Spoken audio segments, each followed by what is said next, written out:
ಮಹಾರಾಷ್ಟ್ರದ ಪಶ್ಚಿಮ ಘಟ್ಟಗಳಲ್ಲಿ ಮಳೆ ಹಿನ್ನೆಲೆಯಲ್ಲಿ ಇವತ್ತು ವಿಜಯಪುರ ಜಿಲ್ಲೆಯ ಆಲ್ಮಟ್ಟಿ ಲಾಲ್ ಬಹದ್ದೂರ್ ಶಾಸ್ತ್ರಿ ಜಲಾಶಯಕ್ಕೆ ಒಳಹರಿವು ಹೆಚ್ಚಾಗಿರುವಂಥದ್ದು. ಸದ್ಯ ನಾನು ಆಲ್ಮಟ್ಟಿ ಲಾಲ್ ಬಹದ್ದೂರ್ ಶಾಸ್ತ್ರಿ ಜಲಾಶಯ ಹಿಂಭಾಗದಲ್ಲಿದ್ದೀನಿ. ನೀವು ದೃಶ್ಯದಲ್ಲಿ ಗಮನಿಸಬಹುದು, ವಿಜಯಪುರ ಜಿಲ್ಲೆಯ ನಿಡಗುಂದಿ ತಾಲೂಕಿನ ಆಲ್ಮಟ್ಟಿಯಲ್ಲಿರ್ತಕ್ಕಂಥ ಲಾಲ್ ಬಹದ್ದೂರ್ ಶಾಸ್ತ್ರಿ ಜಲಾಶಯ ಕಳೆದ ಸುಮಾರು ಒಂದು 10-15 ದಿನಗಳ ಹಿಂದ್ಗಡೆ ಸಂಪೂರ್ಣವಾಗಿ ಏನು ಖಾಲಿ ಹಂತಕ್ಕೆ ಇತ್ತು. ಅಂದರೆ ಎಲ್ಲವೂ ಕೂಡ ಬಣಗೂಡ್ತಾ ಇತ್ತು, ಅಂದರೆ ನೀರು ಇಲ್ಲದೆ ಖಾಲಿಯಾಗಿತ್ತು. ಆದರೆ ವಿಜಯಪುರ ಜಿಲ್ಲೆ ಮತ್ತು ಬಾಗಲಕೋಟೆ ಸೇರಿದಂತೆ ಜೊತೆಗೆ ಕರ್ನಾಟಕ ರಾಜ್ಯದಲ್ಲಿ ಮಳೆ ಇಲ್ಲ.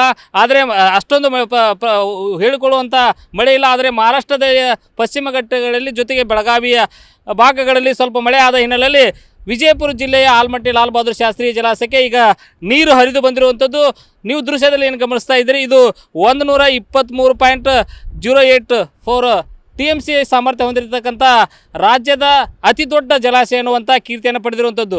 ಈಗ ಈ ಒಂದು ಜಲಾಶಯಕ್ಕೆ 100 ಗಡಿ TMC ಅಷ್ಟು ನೀರು ಬಂದು ತಲುಪಿರುವಂಥದ್ದು. ಅಂದರೆ ಸಂಪೂರ್ಣವಾಗಿ ಬರಿದ ಆಗೋ ಹಂತಕ್ಕೆ, ಅಂದರೆ ಡೆಡ್ ಸ್ಟೋರಿಗೆ ಬಂದು ತಲುಪಿತ್ತು.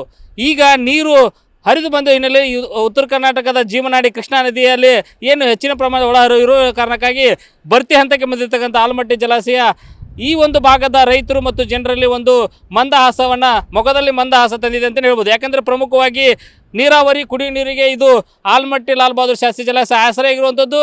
ಈ ಒಂದು ನೀರು ಮುಂದಿನ ಅಂದರೆ ನಾರಾಯಣಪುರ ಡ್ಯಾಮ್ಗೆ ಹೆಚ್ಚುವರಿಯಾಗಿ ನೀರನ್ನು ಬಿಡಲಾಗುತ್ತೆ. ಸದ್ಯ ಈಗ ಕುಡಿಲಿಕ್ಕೆ ಮಾತ್ರ ನೀರನ್ನು ಬಿಡುವಂಥದ್ದು. ಅಂದರೆ ರೈತರು ಸಹ ಏನು ಆಗ್ರಹ ಮಾಡ್ತಾ ಇರೋದಂದರೆ, ಈಗ ಈ ಭಾಗದಲ್ಲಿ ಮಳೆ ಆಗಿಲ್ಲ, ಆದಷ್ಟು ಕಾಲುವೆಗಳಿಗೆ ನೀರು ಹರಿಸಿ ಜೊತೆಗೆ ಕೆರೆ ಕಟ್ಟೆಗಳನ್ನು ತುಂಬಿಸುವಂಥ ಪ್ರಯತ್ನವನ್ನು ಮಾಡಿ ಅನ್ನುವಂಥದ್ದು ಕೂಡ ಸರ್ಕಾರಕ್ಕೆ ಮನವಿ ಮಾಡ್ತಿದ್ರೆ ನೀರಲ್ಲಿ ಇಳಿದು ಹೋರಾಟವನ್ನು ಮಾಡಿರುವಂಥದ್ದು. ಈ ಹಿನ್ನೆಲೆಯಲ್ಲಿ ನೋಡೋದಾದರೆ ಈಗಾಗಲೇ ಆಲ್ಮಟ್ಟಿ ಜಲಾಶಯ 100 TMC ಗಡಿ ಬಂದು ತಲುಪಿದೆ. ಹಾಗಾಗಿ ಕುಡಿಯುವ ನೀರು ಜೊತೆಗೆ ಕಾಲುವೆ ನೀರು ಹರಿಸಿದರೆ ಈ ಭಾಗದ ಅಲ್ಪ ಸ್ವಲ್ಪದ ಬೆಳೆ ಕೂಡ ಬರುವಂಥ ಸಾಧ್ಯತೆ ಇದೆ. ರಾಚಪ್ಪ ಬಂದಿದ್ದೀನಿ, ನ್ಯೂಸ್ ಫಸ್ಟ್ ಕನ್ನಡ, ವಿಜಯಪುರ.